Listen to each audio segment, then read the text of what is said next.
Hola Jeremy, ¿cómo estás? Te cuento que he decidido que el video de aquí en adelante te lo voy a dirigir a ti, así como si estuviese contándote un cuento bonito.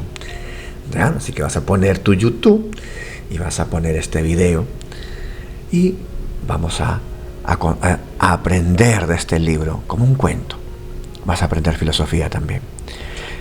Esta lectura se llama Los mitos. ¿Sabes qué es un mito, Jeremy? ¿No sabes? Vamos a aprender un poquito más. Un delicado equilibrio de poder entre las fuerzas del bien y del mal. A la mañana siguiente no había ninguna carta para Sofía en el buzón.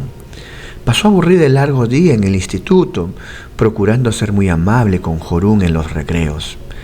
En el camino hacia casa comenzaron a hacer planes para una excursión con tienda de campaña en cuanto se secara el bosque. De nuevo se encontró delante del buzón. Primero abrió una carta que llevaba un matasellos de México.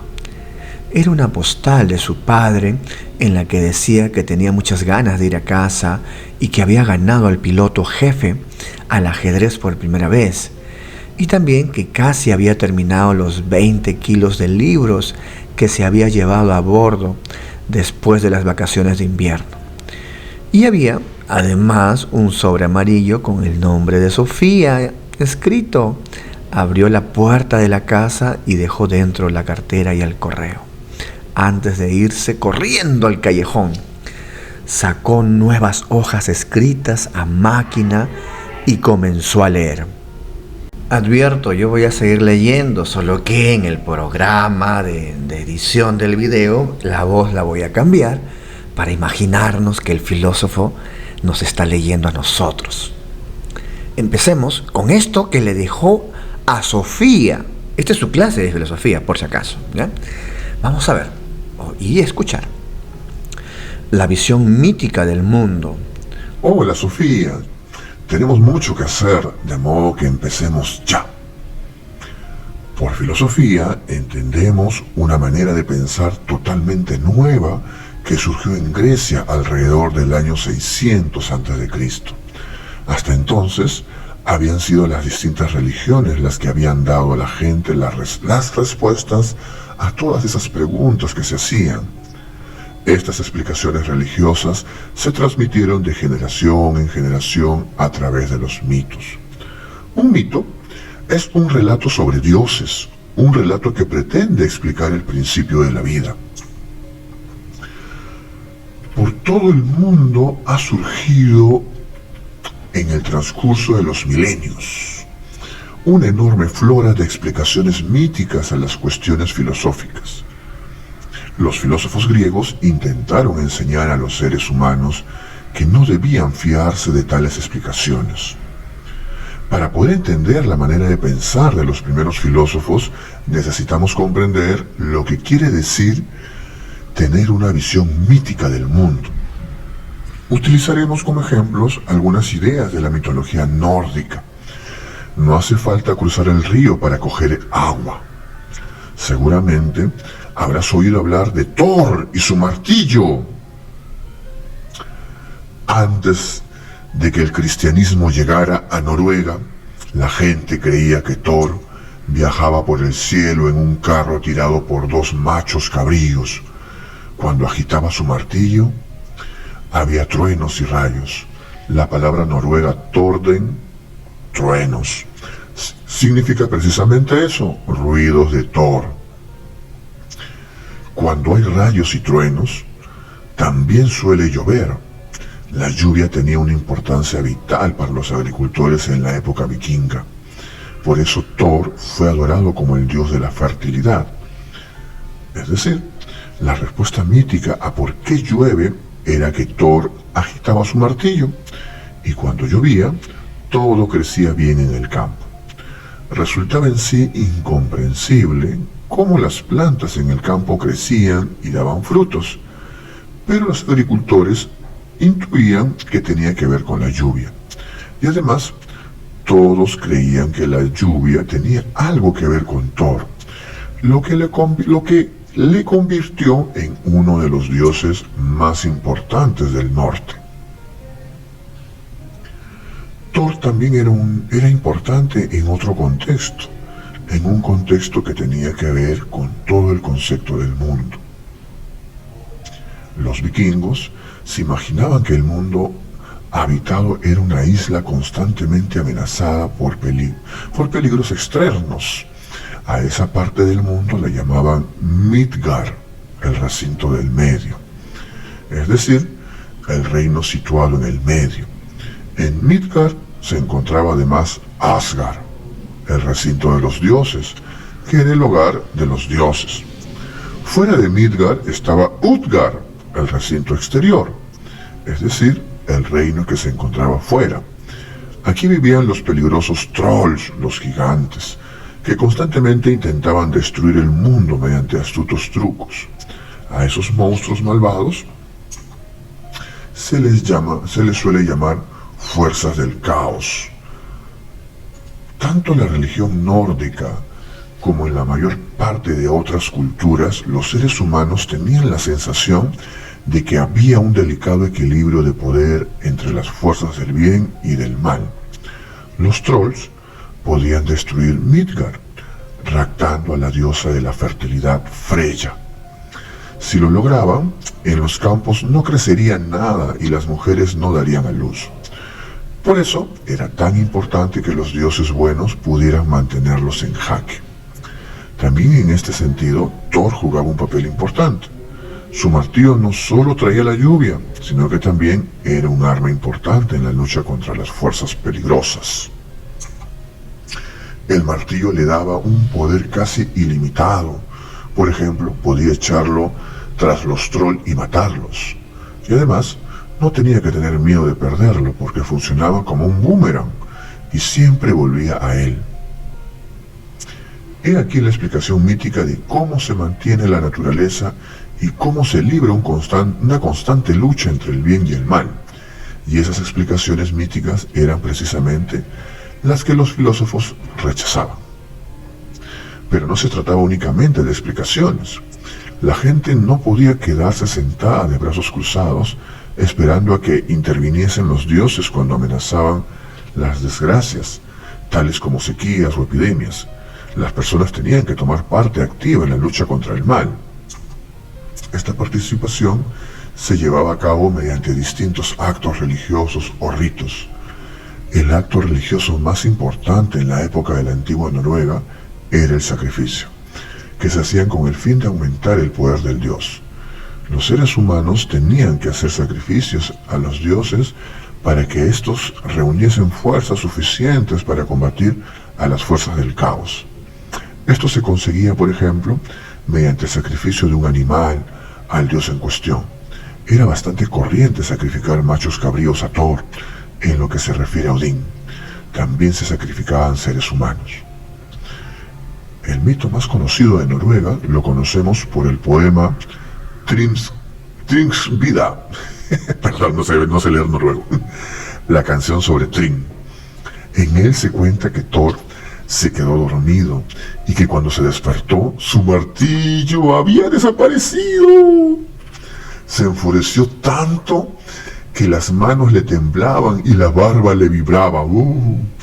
Acompañado por su amigo Loki, fue a preguntar a Freya si le dejaba sus alas para que éste pudiera volar hasta Jotunheimen, el hogar de los gigantes, con el fin de averiguar si eran los trolls los que le habían robado el martillo.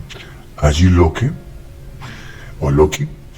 se encuentra con Thrym, el rey de los gigantes, que en efecto empieza a presumir de haber robado el martillo y de haberlo escondido a más de 12 kilómetros bajo tierra, y añade que no devolverá el martillo hasta que no logre casarse con Freya.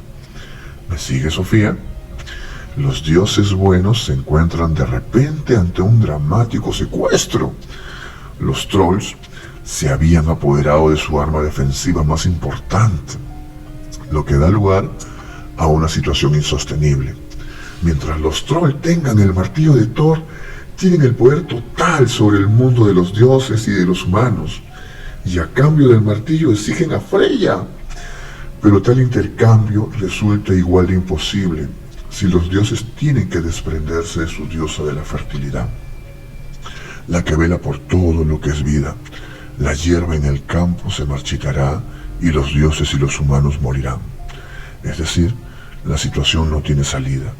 Si te imaginas a un grupo de terroristas amenazando con hacer explotar una bomba atómica en el centro de París o de Londres, si no se cumplen sus peligrosísimas exigencias, ¿entiendes muy bien esta historia? El mito cuenta que Loki vuelve a Asgard, donde pide a Freya que se vista de novia, porque hay que casarla con los trolls. Desgraciadamente Freya se enfada y dice que la gente pensará que está loca por los hombres si accede a casarse con un troll. Entonces al dios Heimdall se le ocurre una excelente idea. Sugiere que disfracen a Thor de novia. Podrán atarle el pelo y ponerle piedras en el pecho para que parezca una mujer. Evidentemente a Thor no le hace muy feliz esta propuesta, pero entiende finalmente que la única posibilidad que tienen los dioses para recuperar el martillo es seguir el consejo de Heimdall. Al final, Thor se viste de novia, Loki le va a acompañar como dama de honor. Vayamos las dos mujeres a Jotunheimen, dice Loki. Si prefieres un idioma más moderno, diríamos que Thor y Loki son los policías antiterroristas de los dioses. Disfrazados de mujeres, deben meterse en el baluarte de los trolls para recuperar el martillo de Thor.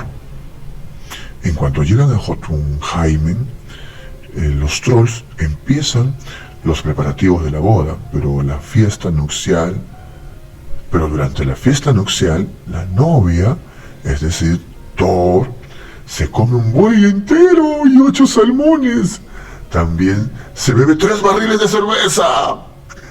A Thrym le extraña y los soldados del comando disfrazados están a punto de ser descubiertos, pero Loki consigue escapar de la peligrosa situación. Dice que Freya no ha comido en 8 noches por la enorme ilusión que le hacía ir a Jotunheimen.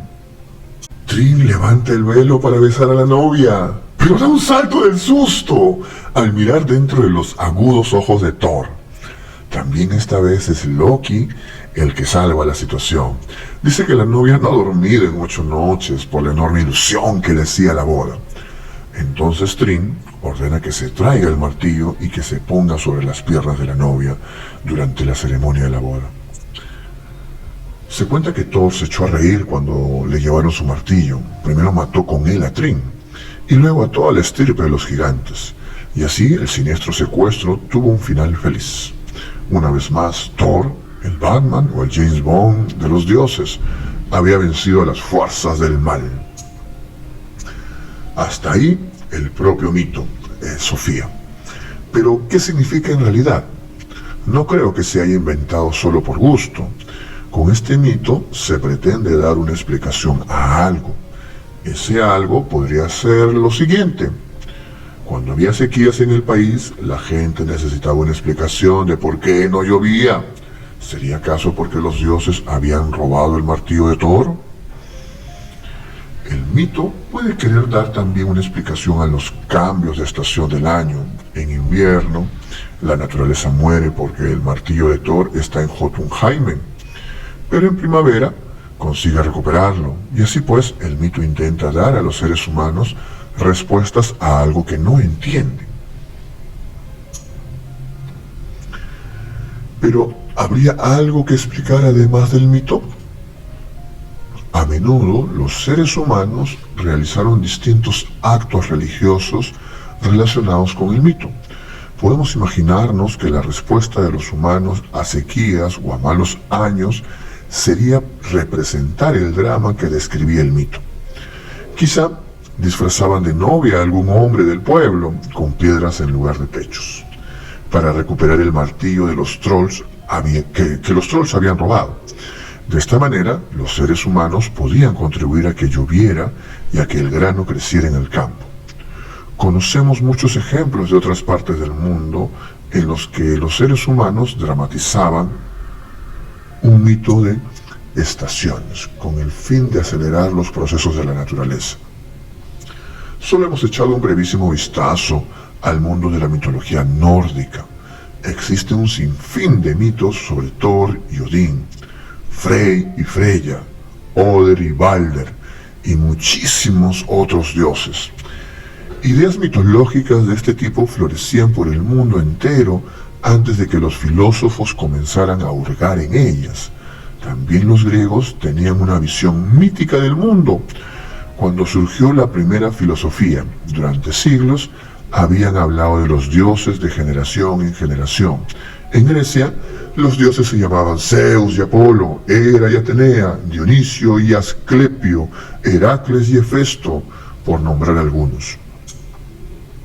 Alrededor del año 700 a.C., gran parte de los mitos griegos fueron plasmados por escrito por Homero y Hesíodo.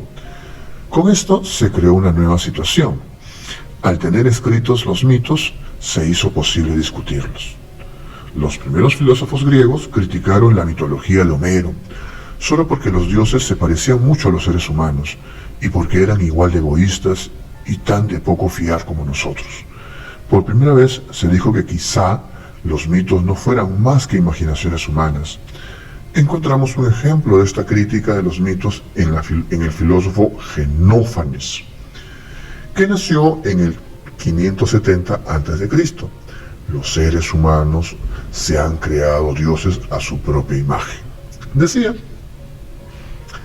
creen que los dioses han nacido y que tienen cuerpo, vestidos e idioma como nosotros.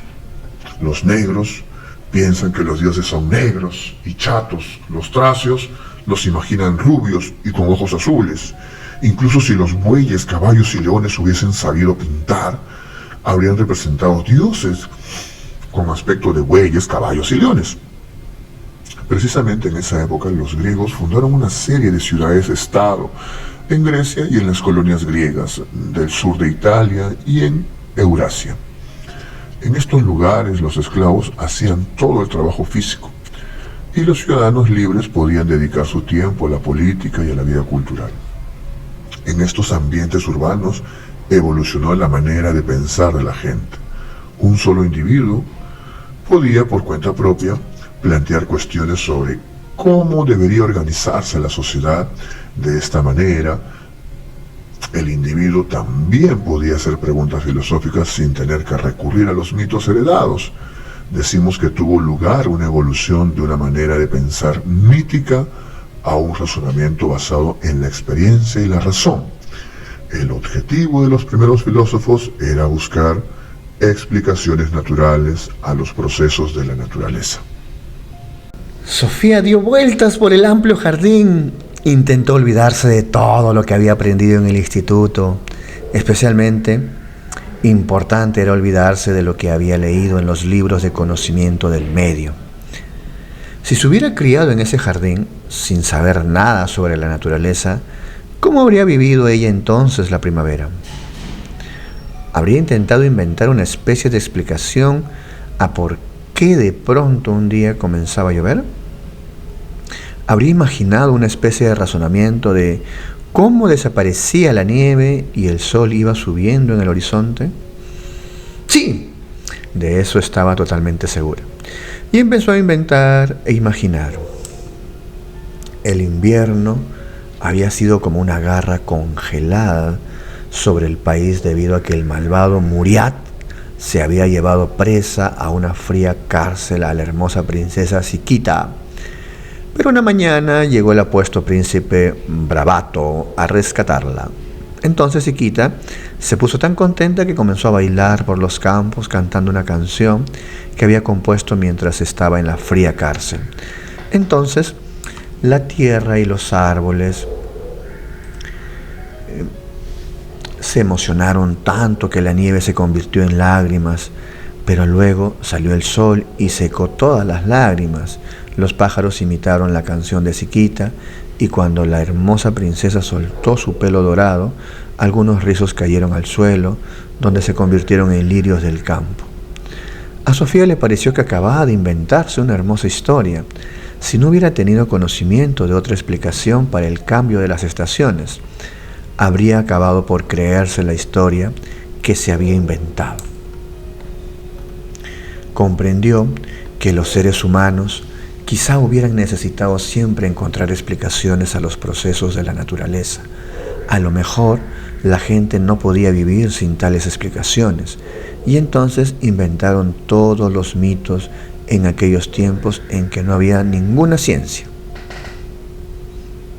Bien amigos, terminamos el video. Compartan el video, suscríbete al canal de YouTube, suscríbete, bueno, en este caso sigue, dale me gusta, en el caso del fanpage de filosofía, y sigan compartiendo el video. Un abrazo, que tengan un excelente día, lean el libro, cuídense.